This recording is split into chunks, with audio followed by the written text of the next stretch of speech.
My name is Marlon. I'm a senior at George Westinghouse CTE High School, and I want to pursue a career in game design.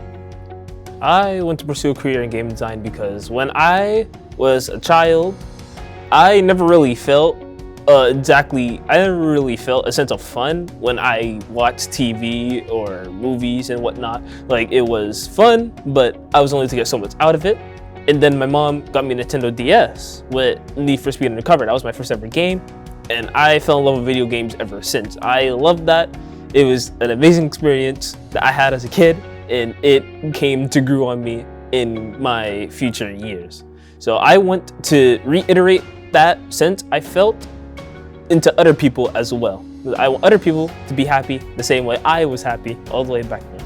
CSS is helping me because while it could be argued that it isn't, the ability to be able to learn how to build a PC will come to help me a lot in the future to be able to build the PC that I need with the necessary specifications to be able to do game design and have all the features I would need or want to be able to make as much games as I would want to.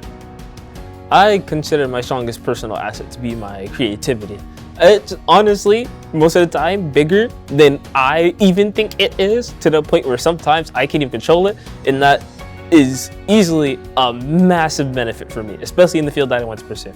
The three adjectives that definitely best describe me, I would absolutely put creative as one of them for reason I explained before, but I would also put intelligent because a lot of people tend to call me smart, and I usually get high grades on assignments without really having to try that much. And lastly, I would just call myself an overall positive guy. I keep myself happy. There's not really anything that could put me down, and I try my best to keep others happy as well. The CSS activity that I enjoyed the most was the hour of codes back in 10th grade and the section where I had to assemble a PC in current grade, because the hour of codes were unique, they're fun. I wasn't expected to be taught anything about programming, especially since I don't know much about JavaScript in general, so it was good. I got to learn. In the building a PC section, that was just really fun in general. It was nice to be able to actually assemble a PC together and figure out where all the parts go and how they work and everything.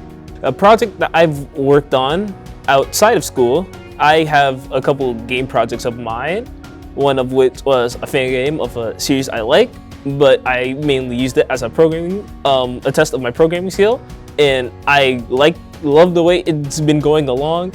Even though one might just go around and say it's garbage, I'm personally really proud of it because it shows that I'm advancing and that I can advance even more if I just try harder.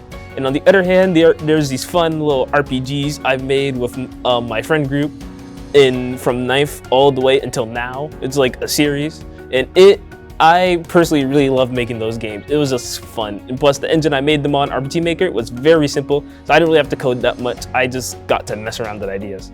Success in the future, for me, looks like if I personally just made it. 'Cause I don't really care too much about money. As long as I can take care of myself, I believe I'm just fine. But if I can make a good couple games and make a couple people happy, then I feel like that's the point where I'm starting to reach a success point. The moment where I finally think to myself that I made it will be the point where I have a bunch of people that are probably hyped for the things I make. I basically create communities over the games I make, and I just overall make a bunch of people around the world happy. And that, personally, will bring a tear to my eye, but I will enjoy all of it.